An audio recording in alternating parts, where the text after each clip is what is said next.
Hey everybody, it's Noah with his own podcast. Today I'm with Randy. He's the owner of DT Roofing and then all the DT companies. So just go ahead, introduce yourself, and let everybody know what you're about. Sure. My name is Randy Hurtado. I I'm first and foremost a Christian, and then I'm a husband to a beautiful bride I've been with since 1990, and we have 6 kids, and out of that, 2 grandchildren so far. Um, when I'm not working, I have a ranch, and we have about 60 animals that I maintain. And so between my 4 boys, we're able to keep it going. Nice. Wait, what is the most, I guess, exotic creature you might have on the farm? Most exotic. Well, it just depends. If you're from Texas, I don't think anything I have is going to be exotic. But if you're like from California, we have longhorn. We have miniature donkeys, mini Oh, donkeys. mini Yeah. donkeys. We also have a mammoth donkey, the size of a horse. Wow. That one came with the ranch when I bought it, and then the rest of them are goats, pigs. You know, so Cool. whatever Cool. my Well, wife sees needs to be rescued. yeah. That's awesome. Well, we'll go ahead and dive straight into it. Kind of tell us about where your story, how'd you get into roofing, and then you know the DT companies in general. Yeah, sure. So um, I spent a majority of my career in IT security. Actually, had nothing to do with construction at all. About 20 some odd years of my life, I was a computer nerd. Mhm. Straight out of high school, I found that I really enjoyed technology, and so I spent a lot of time consulting for a software company that did that was put a focus on security in the IT infrastructure. And so I would travel all over the United States. Some of my customers included the Pentagon, Halliburton, um, Mattel, all the Fortune 50 companies that cared about their network Mhm. security. And I would go in and consult as to the specific area was privileged identity management. So anytime you log into a computer, you're using either a credential or a two-factor of some sort. And our solution was to help them better manage those credentials so that you wouldn't have bad actors outside of the company compromise Mhm. those credentials and then take information off the network. And so I did that for a long time. I ended up getting an office right next to DT Roofing. I was working from home when I moved from California to Texas in 2005.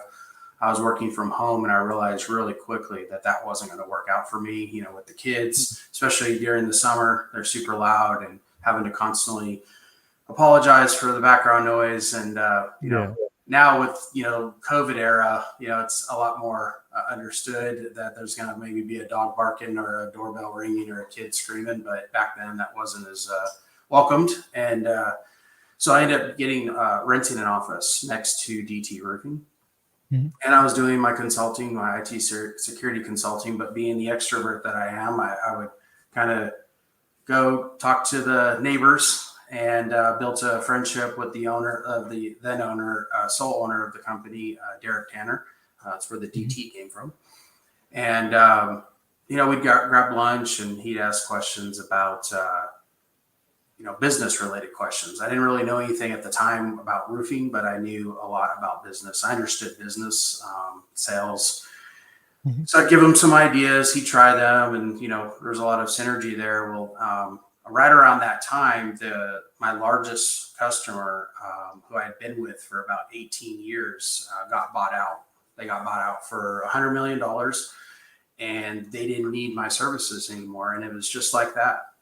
It wasn't anything more than that. I learned a really good lesson in that, and that kind of led me into the business decisions as a partner that I made later on. But yeah, just Derek had been kind of prodding me, hey, you need to come on board, and I, I it, IT security was like an identity to me, and so Right. I. As much as I saw the value in the roofing world, I had always done that, so I didn't want to change. And I got change forced upon me. And so yeah, came on board with Derek shortly after that. Quickly became his top salesman. Started running both the sales team and being a salesman. And yeah, pretty quickly. I think at the time, the highest number achieved by the company, which had been in business since 2009, this was 2016. When I came on board, was about 1.8 million in revenue. And, I just, one of the things that I had mentioned to Derek was, hey, listen, I realize this is your company, but I need you to let me run it because I want to bring in a lot of the technologies that, this company needs for automation, for processing, and what have you. And it worked out really well. Several years later, we'll probably do about 30 million this year between our 4 companies, roofing being a majority of that. And we're continuing to grow. I really do feel, and my guys are probably tired of hearing me say this, but I really still feel like we're at the foundational level of where our company's headed. Do you think automation, you said an interesting key on there about automation and putting that into the business. Do you think that's what held a lot of business owners back? Because nowadays, most businesses have automation involved. But do you think that was something that really a lot of businesses, if they made that switch, it helped them out a lot tremendously? Well, anymore, it's impossible to run a business without some type of CRM, some type of tracking software to know your KPIs, to make sure that you're hitting your goals. If you have nothing to measure, you never know if you got there, right? And so it is lucrative for a company to have to invest in technology these days to know nothing's worse than not knowing where your marketing dollars, what they're doing for you, Right. And so having technology in place that tracks that, having the right people in place that understands that. For some reason, it feels like my camera is not on focus, but I apologize for that. It has never done that before, but anyhow, yeah. So I do think that it's very important to put a certain measure of automation into your company in order to, because otherwise you're going to have to do it with man hours and manpower, and that's going to be a lot more expensive than making an initial investment. So yeah, technology has definitely helped our company quite a bit. Even kind of rolling into that and talking a little bit about building a strong team. How do you think you built a strong team? And then for other people out there, how do you build that strong team?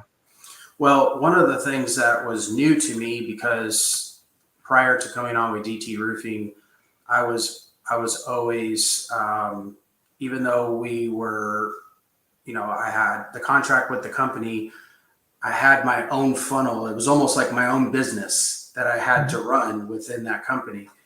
And so the concept of somebody else doing it was completely removed from me. Like, I always had to do everything, and what I realized real quickly when we hit about probably around the $5.56 million point was, it's not going to be sustainable for me to stay in sales and continue to grow, because there's not enough hours in the day. As I mentioned in the opening, I'm a father, I'm a grandfather, I'm a husband. And so I wasn't going to be a robot that just always worked. And then I never had any time for anything else. So that's when I came to the realization. And this was right around the time that I ended up getting equity in the company. It's actually kind of ironic, because right around the time that Derek was willing to give up equity in the company is when I said, I think I need to get out of sales. And of course, he's looking at it going, oh, time out.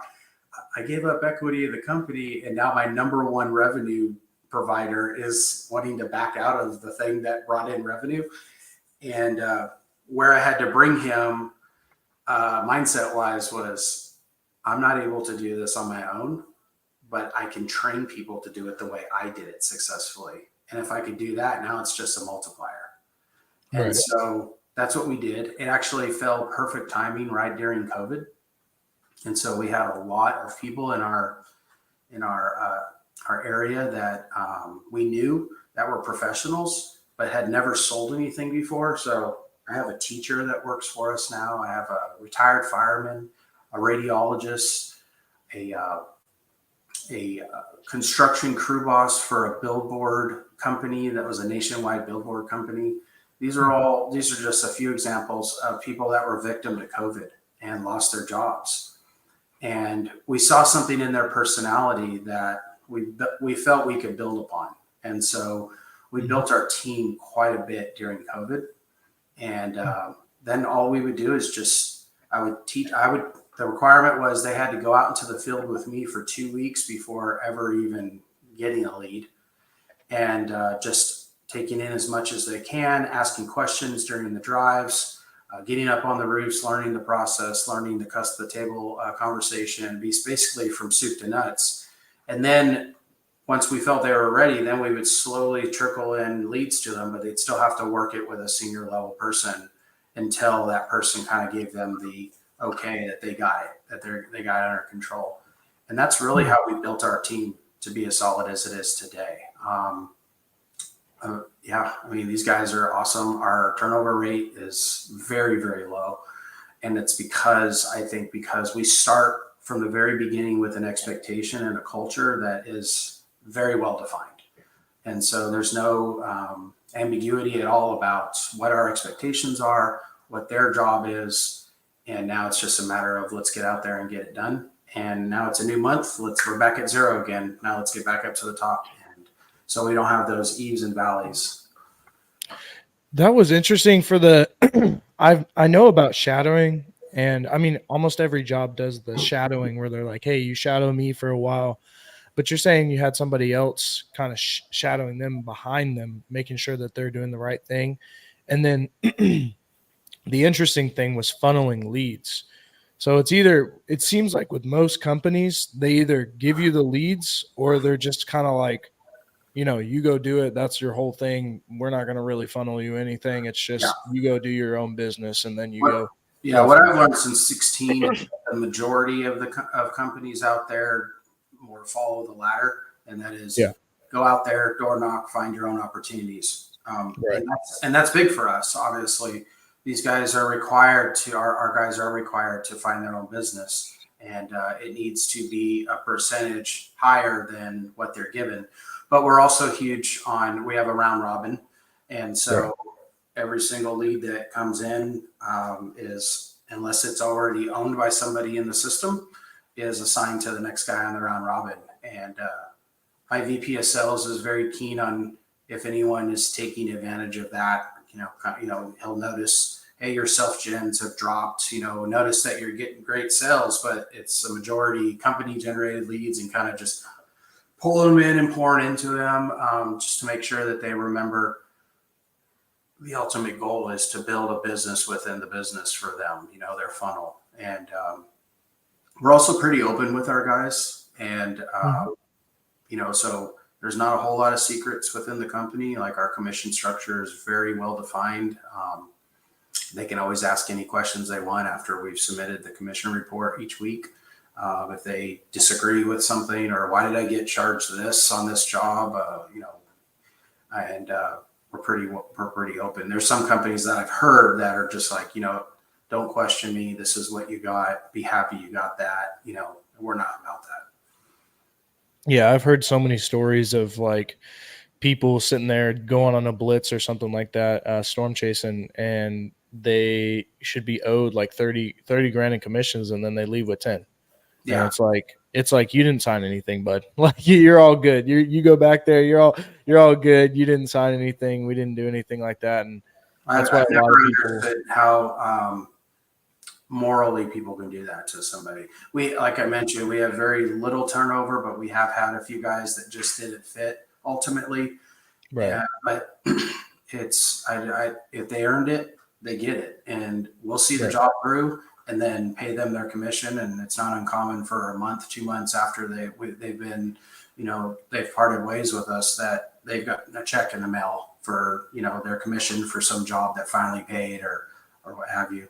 It's just the right thing to do, and I really do believe that philosophy and that mindset, and internally, culturally, we believe that God continues to bless our companies because we're doing the right thing. We're not going to do it the wrong way just to gain a few dollars, whether it be with our staff or with our customers.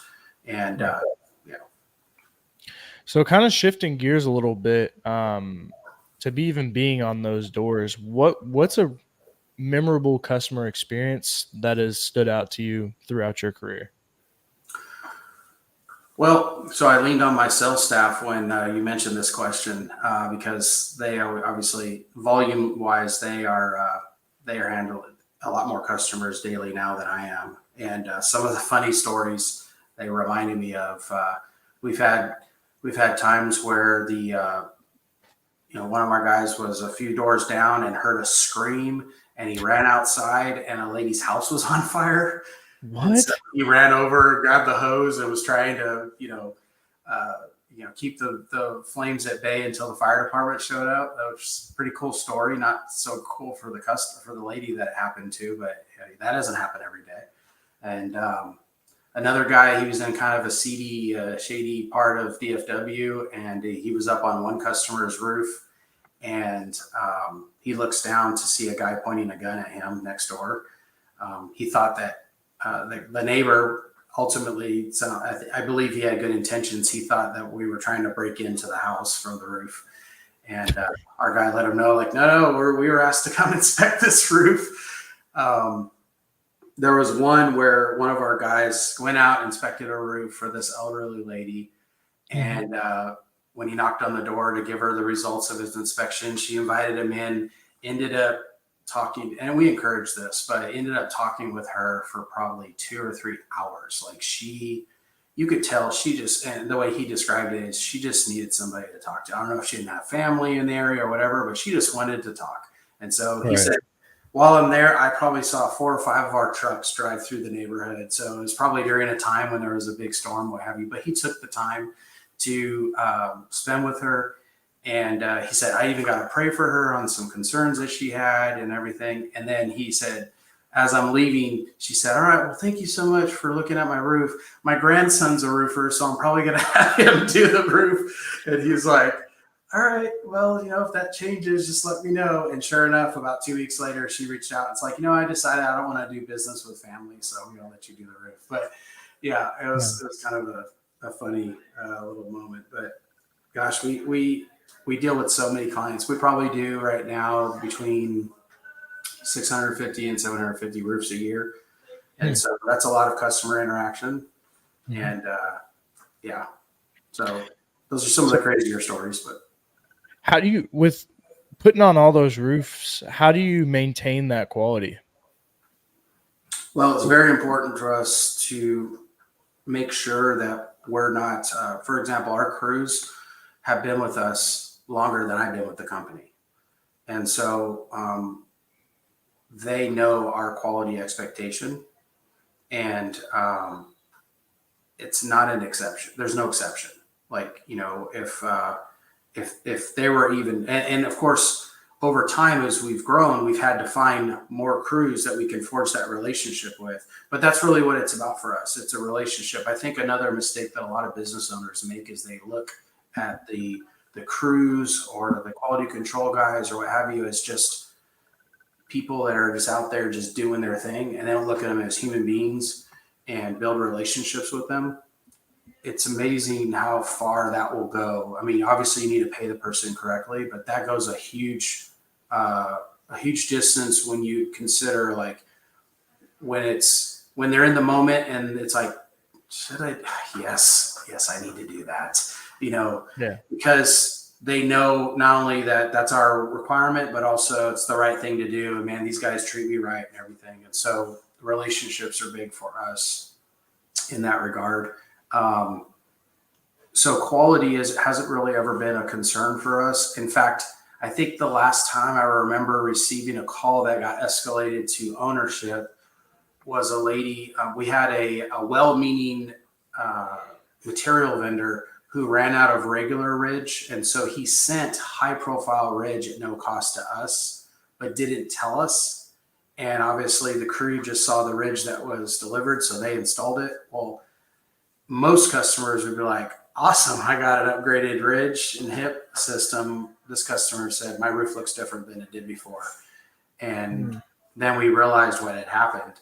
And fortunately, she stuck with it, so we didn't have to rip it off. But that's probably the biggest complaint that we've received about install that I can right. recall, just because our guys know there's an expectation. You know, if another thing that we do that I'd recommend all companies do is all of our guys are required to take pre-job pictures around the entire property, cracks in the concrete, you know, flashing the way it looks, whatever, because an interesting psychology happens when somebody has something done to their house is it's after the job is complete is when they start to look for problems.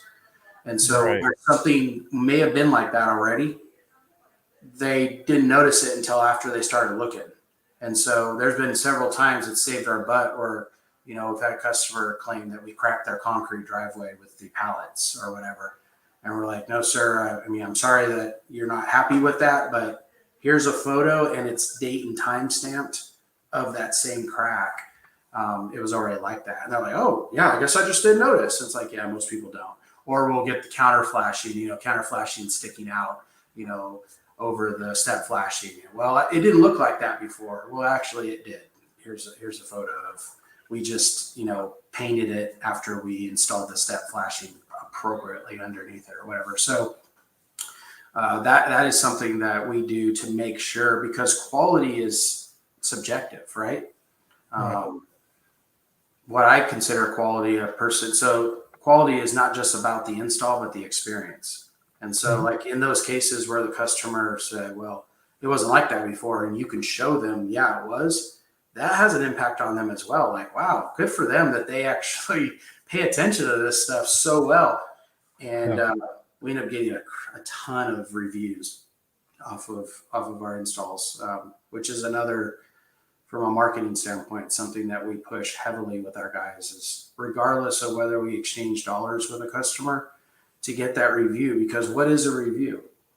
A review is the experience that the person had with our company. So Mhm. if I go out and I do an inspection for a customer and it turns out there's no damage, there's not even a repair that needs to be made, and I get off the roof and I give them that great news, most of the time what you're going to hear is, man, thank you so much for coming out. I'm sorry I've wasted your time. And so Right. that's your perfect opportunity to say, hey, it's not a waste of time at all. Every time a wind or a hailstorm comes through, give me another call, come out, I'll reinspect it. We'll stay on top of this until a storm does take it out. That way we don't have situations where your insurance company claims it's old damage. They're like, oh, that's a great idea, you know. And then I'll follow it. My guys do too. Is I'll tell you what, if you had a good experience with us, I'm going to send you a text with our Google review link. If you could just give a review on what your experience was. Oh, absolutely. Now they're all jumping at it because now it's their way to thank us for doing free work essentially for them. Reciprocity. And it makes a big difference. I mean, we're nearing 600 five-star reviews, and with my goal being 1,000, um, you know, that's our next step. So, yeah, With quality that, quality is definitely important, but it hasn't been an issue thus far. okay. And with those reviews, I mean, that's just that reciprocity of like, hey, you know, they want to give back in some sort of way. Right. And it's always the best thing to hear when you truly come in and try to see what's best for that customer. Yeah. Because I know they really appreciate that, and a lot of people will try to, you know, get you know try to do something else, like try to sell something else, so get something here. Well, it's not to But say it's that it's just not a great yeah. opportunity for us. As you mentioned in the onset of the video, we have multiple Mhm. companies. So we're a Right, roofing company, but we also have an exterior cleaning company. We right, have a construction company that does remodels and additions and patios and pergolas. We have a garage door and service company. And so our guys are trained to always look for an opportunity to right, sell something. right. And again, giving the customer, what I like to say is giving the customer the opportunity to say no. You know, that's all you're doing, right? You're not being pushy. You're just letting them know, because how many times has somebody said, yeah, you know, I'm getting ready to build a pergola or whatever. We do that. You know, you do? I didn't know that, you know, and next thing you know, you're getting an opportunity at that project. Right. So yeah, no, we definitely take every opportunity to advise the customer, hey, just want to make you aware, we're actually a combination of four companies. Da, da, da, da, da. I didn't know that. Sometimes it's just put it in the back of the memory. Other times it's, well, that's great to know. While you're here, what would it take to get a quote for this or what have you? But our soft washing division has really helped with our roofing division because Hmm. not every roof needs to be replaced, right? Sometimes it Right. just has algae on it, um, but it's unsightly. That algae Mhm. is feeding off the limestone in the shingle, and so it's breaking the roof down. And when it's only hundreds of dollars to clean the roof, and it gives us an opportunity to get on the roof, right? So Right. if we're driving through a neighborhood and we see stains on a roof, that's a great conversation starter, right? We knock and what sounds better? Hi, I'm a roofer and I want to get on your roof to inspect it. Or I couldn't help but notice the black stains on the, oh, I know, I hate it. Well, we actually have a process for getting rid of that and it's safe. We don't use power, we use a chemical and it makes the roof look new again when we're all done. Stops the algae from feeding off the limestone. Why don't you let me hop up there real quick, make sure that there's no issues with the roof, and then I can give you an estimate for what it'd take to clean it. Well, now I'm getting a roof inspection out of it.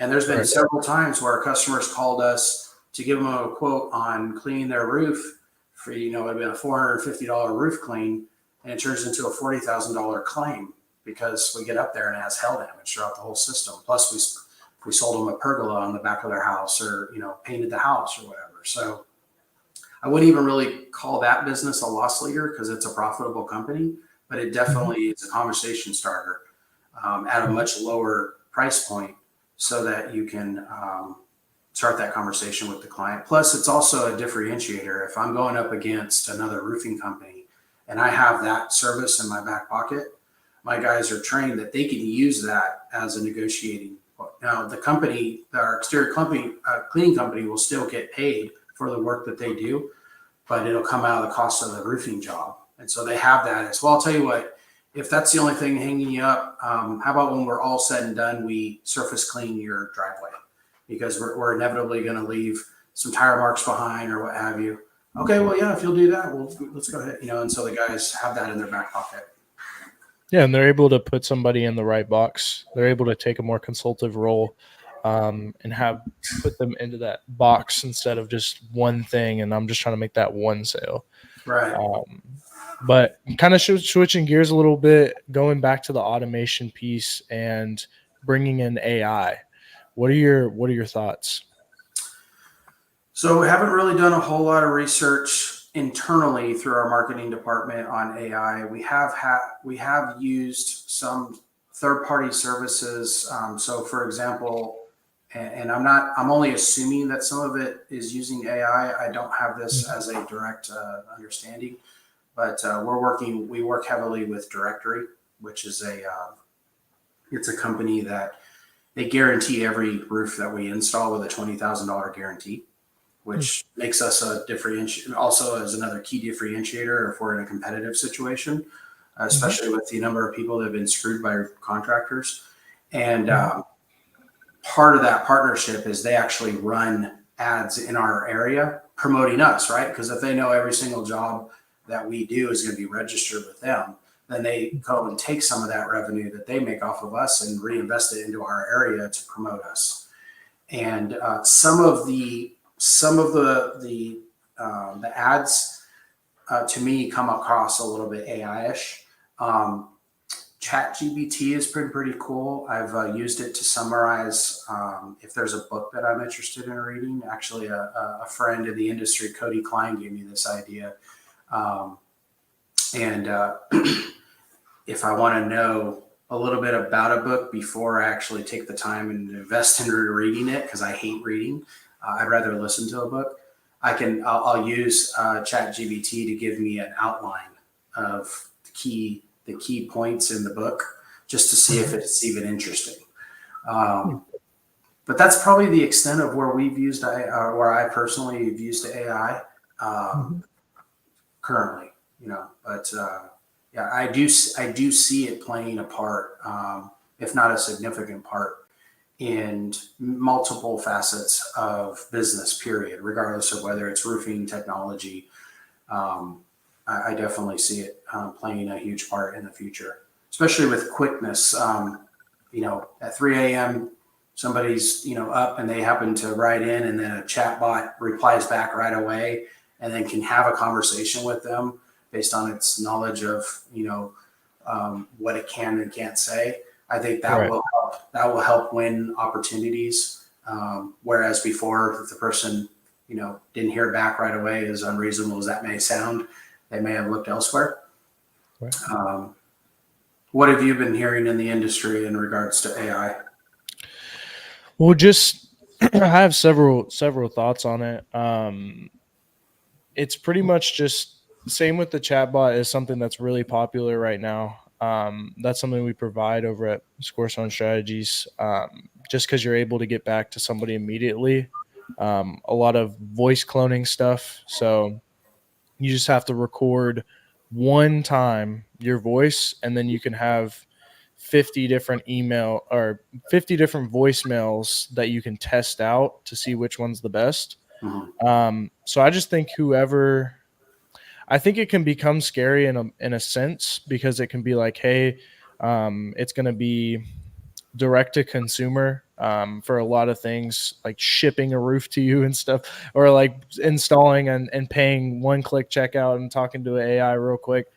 But I really don't think that's going to be the case, because human connection is never going to be something that is going to go away. Oh, It's always going to be the companies that humans with AI will beat humans without it, because they're going to be more efficient. Like when you guys first got into automations, looking at those KPIs, knowing your numbers, having those when they come off the ad, they get a first response and then an internal notification, and somebody can pick that up. It just takes that a little bit further, and right. then it's more of an appointment setting type of thing. No, and I absolutely agree with you that the human touch is never going to be. I mean, that's just it's instilled in us, that, Right. and so, you know, but there are going to be people that I'm sure will disagree and say I'm running an entire sales team off of AI bots and what have you, and that may work for them, but you know, yeah, Well, you can't automate community. That's right. one thing that can never be taken away is community, You should as tag, well as self improvement. you What's should up? tag, you should tag that. That's actually a profound statement. Yeah, Yeah, yeah. That's one thing you can't take away community. That's and that's a very in business that is a very important thing, right? We all want to have our communities. We all want to have even Facebook groups, like for businesses. I know that's something that really works very, very well for a lot of businesses, yeah, and that just can't be automated, taken away, nothing. So, right. but other than that, do you have any final thoughts, final things you want to tell the audience before we go ahead and wrap everything up?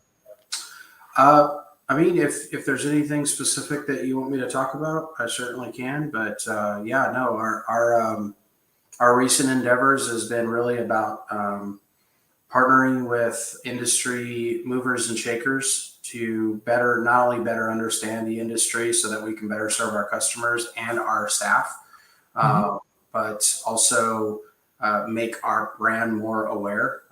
When I saw your post saying, "Hey, looking for a company that would like to come on," and every opportunity that I get, to be honest with you, and this has nothing to do with Randy Hurtado. It has to do with that logo right there, and so we forged relationships recently with roofing.com, which is, of course, you may know, is run by Hunter Bailu, the same one that runs RoofCon, Yep.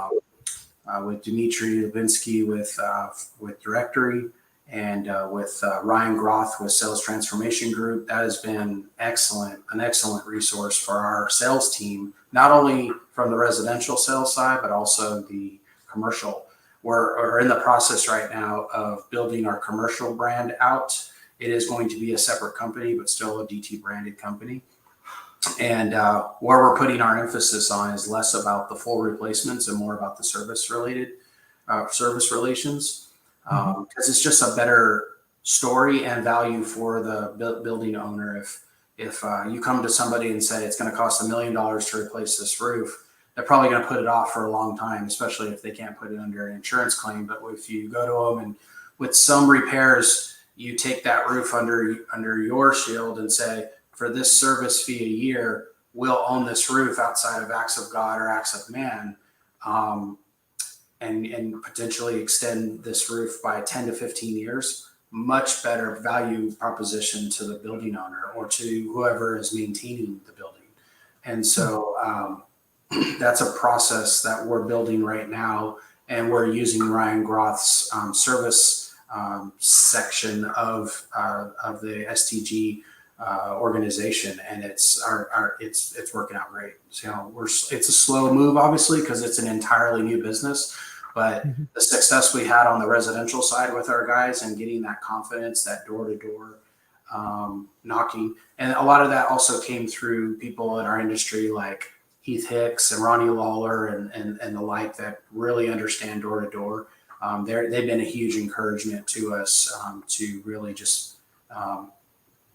There's some companies that are, hey, we're door-to-door. Another company, hey, we're all SEO and we're billboards and we're wraps. And DT Roofing comes along, we're like, dude, we're all of the above.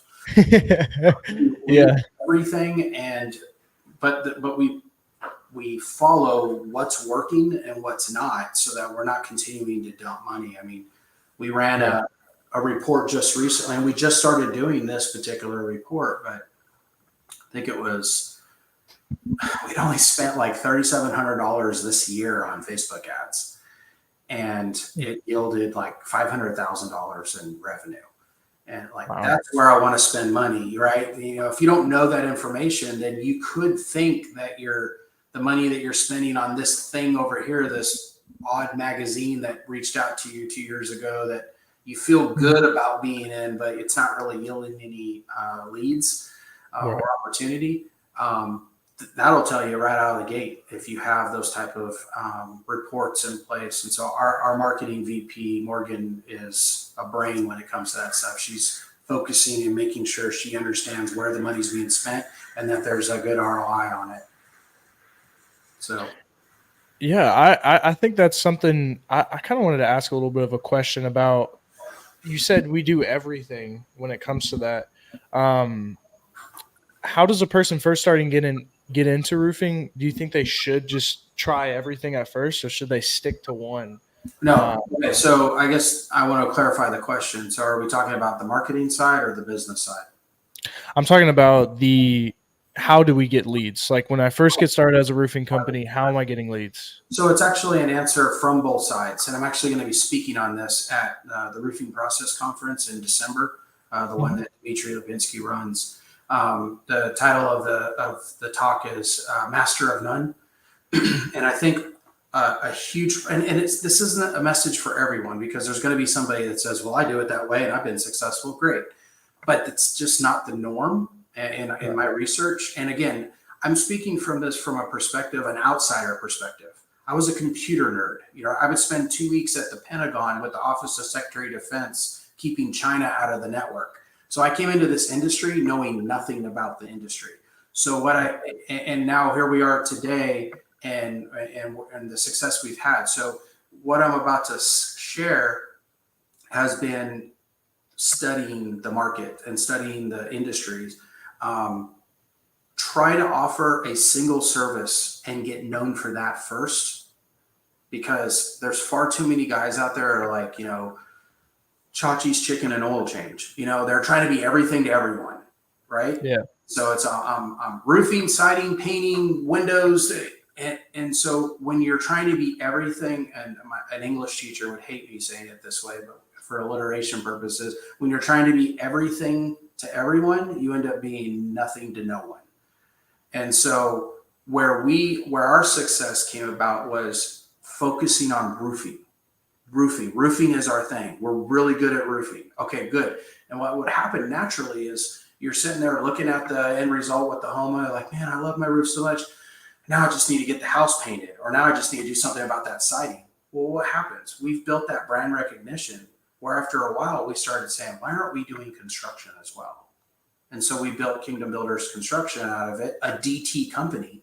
Well, right. Mm-hmm. Nobody knew what Kingdom Builders Construction was, but right below it, they knew that DT logo. Right. So we were able to build a brand and start off. So Kingdom Builder did $5 million in revenue its first year. Patriot Garage Door and Service, a DT company, did $2 million in its first 2 years. This is a garage door company that sells garage doors at like $1,300 a pop and $167 to $250 service fees. So that's a lot of business that had to be done in 2 years to get to $2 million. But a lot of it had to do with that branding. And so my answer is two-part. From the business side, don't try to be everything to everyone. Get really good and known for one thing, and then build your brand upon that. And then on the marketing side, because when you first start, you're probably not going to have a whole lot of money to throw at it. SEO, Google Guarantee, things like that are going to definitely help, because we get a lot of leads from Google Guarantee. We do a lot of our own internal SEO as well as SEO that through partnerships, as I mentioned earlier. That's going to touch more people. Right. Once you start to build your brand, the vehicle wraps are huge for us. We have 20 some odd trucks on the road, and people I see your trucks everywhere. I hear it all the time. We have probably 5 billboards around our service area. As we get into new areas, we're getting billboards up. Those help too. I saw your billboard. But just, I would say, don't haphazardly just spend money just to spend it, to make you feel good like you're actually doing something about it. If you don't have an internal marketing person, hire somebody. Hire a company to help you with your marketing. You may not have the budget they want you to have right out of the gate, but work with them. Don't do long-term commitments, because they may not be the right fit. You may not be the right fit for them. But over time, I would say the best investment for a company is to bring marketing in-house, because you're going to be able to control your costs a lot better if you bring it in-house. And it took us to have to get to a certain revenue number for it to make sense to expense that. But yeah, that's kind of my answer to that. And I would also offer too is, and you'll see a lot of guys that have made it in our industry revenue-wise do this, but if there's anybody watching this and they just have a question, shoot it. Friend me on Facebook and then shoot me a question on a call. Sorry, I have a do not disturb, and that oftentimes gets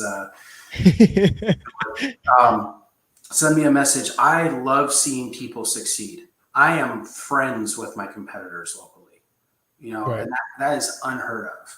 But I don't really look at the people in my industry, in my area, as competition. My competition is my willingness to work harder than everyone else.